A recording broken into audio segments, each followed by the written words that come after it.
we're so tired. And then when we all come, we get all this energy from meeting, and it's so fantastic to meet. And Betty, you just said like 15 minutes ago, like, never again I'm doing this kind of thing. You've been so worried about how it's going to work out.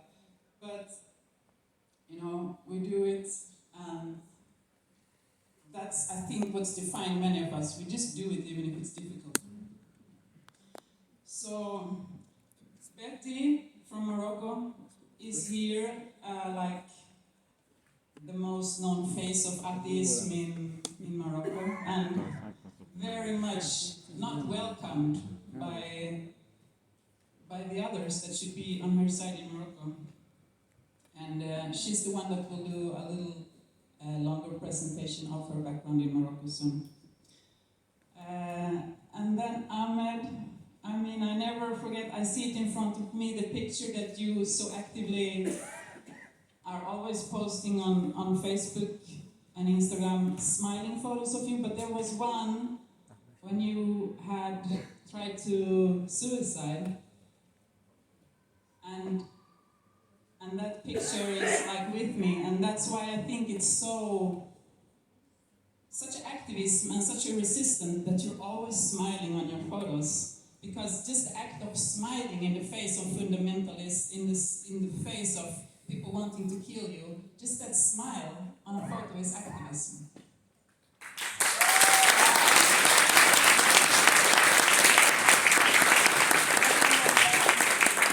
And one of those photos has led to trial with Facebook. Yes, that you won. Yes. And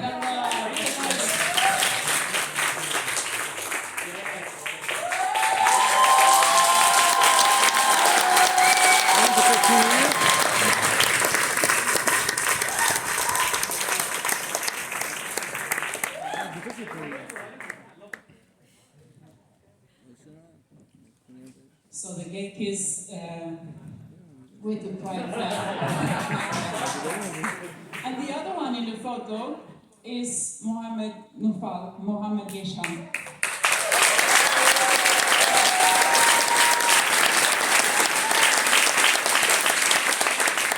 If you have not seen the video on YouTube when he's in an Egyptian TV show, representing someone thinking in the atheist way, in the scientific way, and getting a rage from the TV host that throws him out. And Mohammed is just this peaceful, sweet, looking so surprised almost at what's happening with the humanity when they throw him out. And well, you will tell more, but he's, I think, the less confrontative of our activists here. So there are different ways that you can still make a big change. And Nadia, film director, screenwriter, also a warrior that's been going on for long, known for the film Laïcité, Inshallah. Inshallah.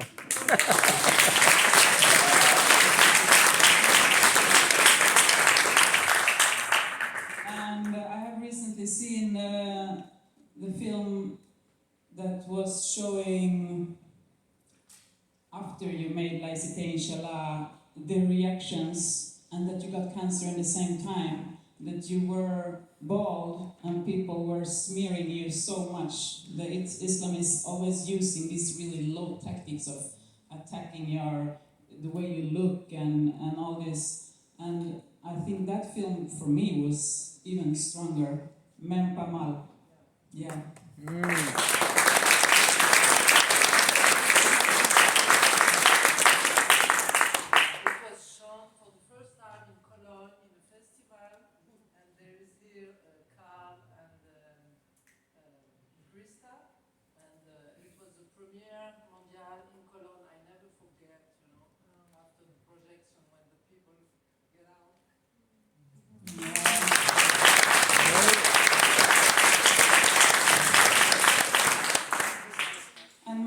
You said yesterday when you presented Richard Dawkins, you don't really need a presentation. But for me, my first feminine demonstration ever, topless in the streets, was together with Farid Arman and other Iranians. And it was for Amina when she came out in Tunisia with her photo, "My body is not your honor." And she was put into virgin test and forced Quran reading, and they said she was mentally sick, and then she was in prison for 4 months, but they wanted to keep her there for 9 years. And we were protesting during half a year, and that's how Femen and Mariam Namosi, that was the first initiation of us doing a lot of activism together. So that's how Mariam has been an important part of my life this last decade. But also,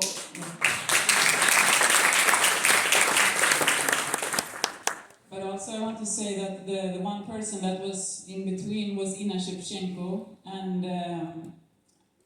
she's also been very important for us, for the changes that we have done through our activism. And she's not here because there's a war in Ukraine and it's tough for her, but she sent a message that I will read. And Slava Ukraina! Slava Ukraina! I was thinking if I stand up, does that... Yes, it works?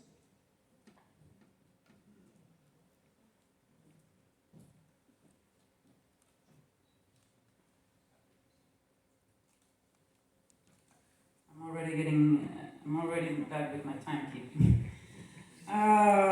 Ina's speech. To Mariam, to Betty, to Nadia, to Jenny, to Mohammed, to Ahmed, and to all the rebellious apostates or curious supporters of the cause in the room. I regret I'm not there to hear your powerful voices and to feel your fighting spirits. Since 6 months, Russia is waging war against my country, Ukraine. And it's not by accident that the Russian Orthodox Church publicly supports this war that aims to destroy Ukraine, to destroy the innocent civilians and the democratic world with them. Organized religions have rarely missed an opportunity to embrace violence and create chaos in the world. They are at the rendezvous this time as well. This war has brutally affected my family and the close ones, and it also affected my spirit. While the violence that extremists, political or religious, are capable of, it's not new to me. It's the disillusionment in the democratic world that is just too painful to take for an activist who have always believed and fought for its values. If you paid attention, you would notice that many of my fellow liberals and many on the left, who often hesitated to condemn or even dare to justify the act of violence committed by the religious extremists and the attack on Salman Rushdie, the last one among them, the very same people hesitate to condemn or even, just like the far right, dare to justify Putin's criminal regime and its atrocious attack on Ukrainian people. There are many reasons I couldn't be there with you today, but the most important of them probably is the disillusionment. Yes, I've often been accused of naivety, yet I'm still not embarrassed by my naive and utopian worldview.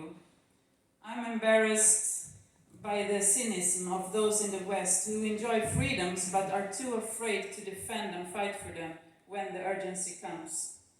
You, my fellow apostates and dissidents, know the high price of freedom, and you also know the danger and fear and hesitation to stand for the right thing. Despite the disillusions and the occasional feeling that we've been losing our fights against the fanatics, we can't give up, precisely because the price of such loss would be too high. The consequences of losing two fundamentalists would be unbearable to live with. Even if we can't win against them, and that's what I often feel, the answer is to continue the resistance, because we still have a lot to fight for, while they have nothing to live for. So promise me we won't stop. You're never giving up, which Ina.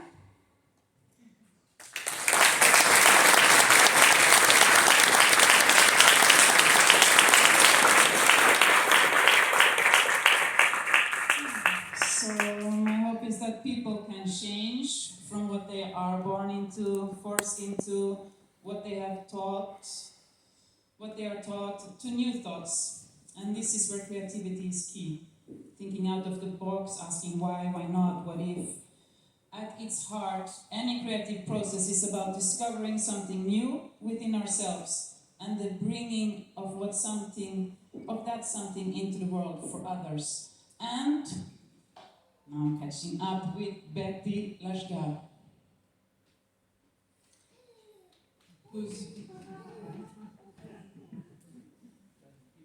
So I love to see a father activist here.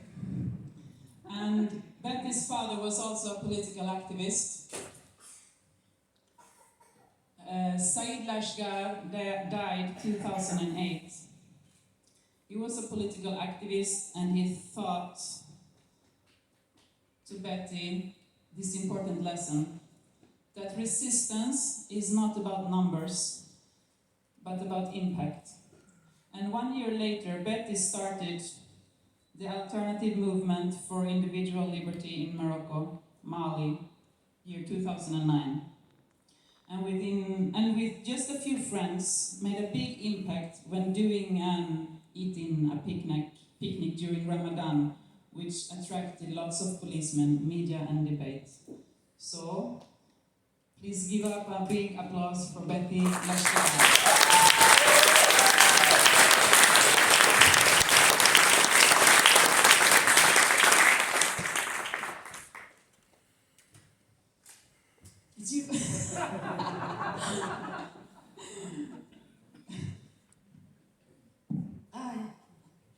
Thank you, Jane. So, I'm going to share my story in a few minutes. So, yes, at the beginning, my active story actually began with the article 222 of the Moroccan Penal Code. This article, I will read it. Whoever, while notoriously known for their membership in the Muslim religion, ostensibly breaks the fast in a public space during the time of Ramadan without grounds permitted by this religion is punishable by imprisonment of 1 to 6 months. So yes, my first action with Mali was to co-organize in 2009 a picnic during Ramadan to condemn this article, this draconian article actually, and I founded Mali in this year. But let's talk a minute about Morocco, because a lot of people do not know what exactly Morocco is. So Morocco is an absolute monarchy of divine rights.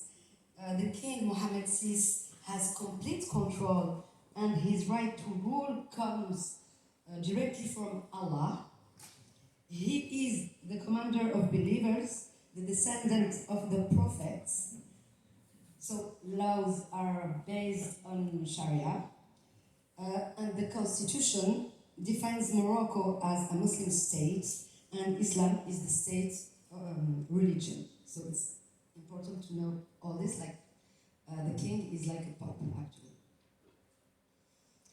So back to the picnic, 2009, the famous picnic. So Mali was created. Mali is a civil disobedience movement, feminist, universalist, and laic. So laic, not secularists. But Nadia will explain that better than later. We organize a provocative campaigns, action, happening, artistic performance to fight for women's rights, individual liberties, freedom of conscience, sexual and reproductive rights like abortion rights, against homophobia, sexual rights, etc. We fight against social hypocrisy and religious inquisition and Islamic fascism, actually. patriarchal and misogynistic system. So maybe I can share with you some campaigns and action later, but to give you some examples or some idea, we organize campaigns and action against the patriarchal myth of female virginity and against virginity testing. So the first campaign in the MENA region was in 2008. Our campaign was "My vulva is mine." So it was a big, big scandal, and with the vulva, you know, it's very taboo. In 2021, last year, we and Mariam, you know this campaign. We create like fake websites with a box and like to how to say it. If you believe in virginity, you can go to this website and you have like a bed sheet and material to use.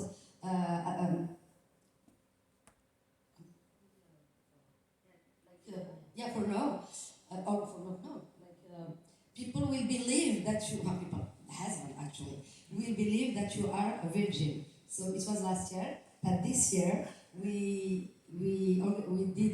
did another campaign. So it's an illustrated book. So I have it here, but in French. Mariam, I don't know if you have the English version. No problem. So, but you can find it online because there is a ebook on the website. So to fight against this. And I think this year you also have a trial coming up. Oh yeah. So I can share with you a lot of actions and happenings. But in 2017, during the November 25th, the International Day Against Male Violence Against Women, we colored in red the water of fountains in Rabat. And so the authorities published press release against us and personally against me, saying that Morocco is a state of freedom of expression, but they don't believe in this form of expression. So I am prosecuted, yeah, and I asked to postpone my trial. And so I have the trial this September 29th. So yeah. Yes, we will support you all from social media, supporting. Good. And I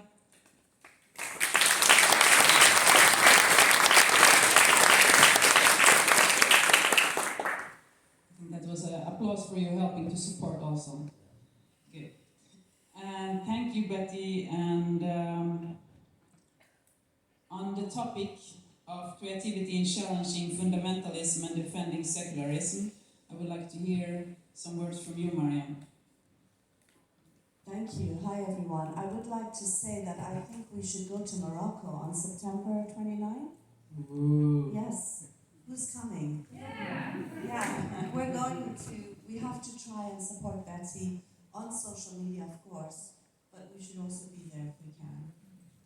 So let's make that pact here right now, and that we will try to do that. On the topic of creativity, I guess there's so much to say. I did a talk about this actually for TEDx, which was censored for a year, and then my slides were censored, and there was a trigger warning that it would be distressing for people to have to listen to a 10-minute talk that I gave. And I think the point I made is that what else do we have? What else do dissidents from Islam, free thinkers, what else do we have in order to tell our stories, to say that we exist, and to say that we have rights, the right to be here, the right to live without fear, the right to blasphemy and apostasy. They have violence, they have fear, they have threats,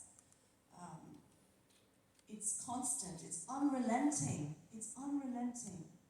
And all we have, if we don't want to mirror that horrible, disgusting, inhuman movement and ideas, all we have is our expression, and an expression that is the mirror opposite of theirs, one that brings hope, one that brings courage, one that makes people laugh, brings joy, because they want us to be afraid, they want us to be silent, and I think creativity is such a wonderful way, I find the most wonderful way, in order to be able to bring our message, raise our voices, and most importantly, open up the space for others to feel that they can join us.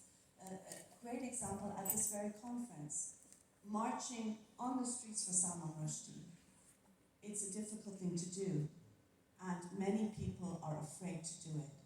But when you do it with creativity, with music, it brings hope, it brings courage, and I think that is the key for me, this idea that we can challenge the most sacred, the most taboo, and do it in a way that gives people a way to reimagine a new world, a world where their threats and their violence and their darkness does not have the last word, as Pride tells us. We will have the last word because of many of the ways in which we fight for these rights.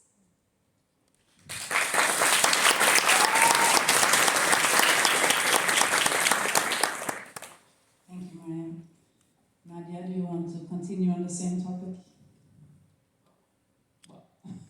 It's difficult, after Mariam, because, she says everything, and she leaves you at the end, and she makes the conclusion, and, and she opens up all the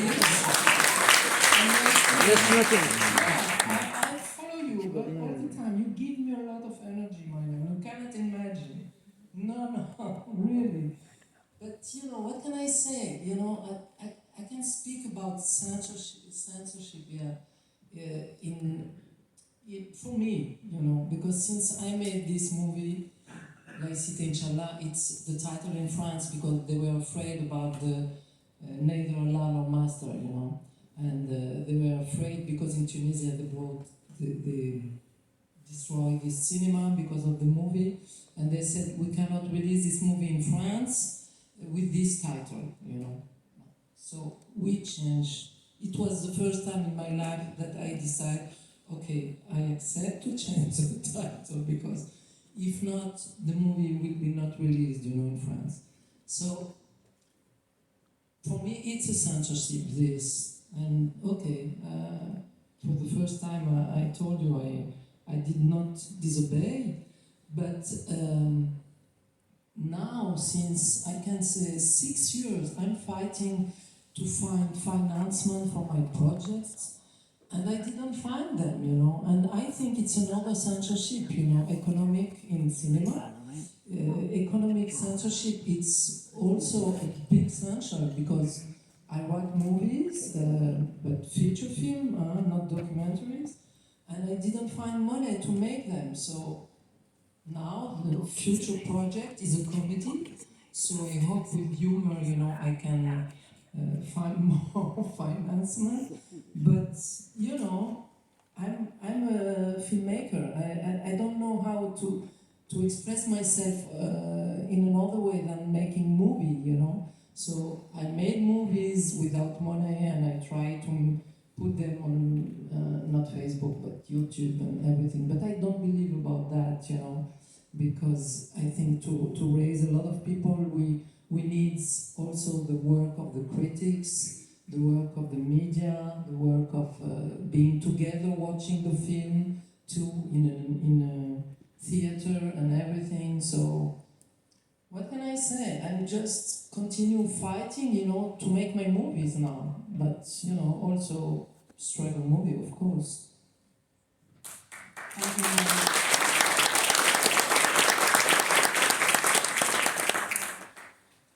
Mohammed, you came here in the middle of your exams. I'm curious to hear would say. Das funktioniert gut. It's functions. Okay, I think creativity is really important because it offers an alternative for the fundamental systems that exist right now. And through creativity, we can also reach the public, we can grab their attention, and that is also important. And for that reason, I think creativity is like our engine. People with charisma and creativity, they are driving our values and our way of life. They are our hope, somehow. Yeah.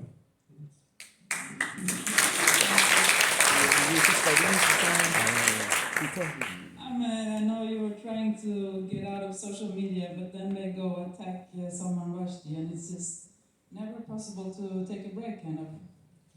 But you're needing it, so let me know what you're thinking about all this process of creativity and fundamentalism. Hello. First, it's nice to be here. It's amazing, lovely to see you all. Many of you I know only through Facebook since many years. Sorry, could you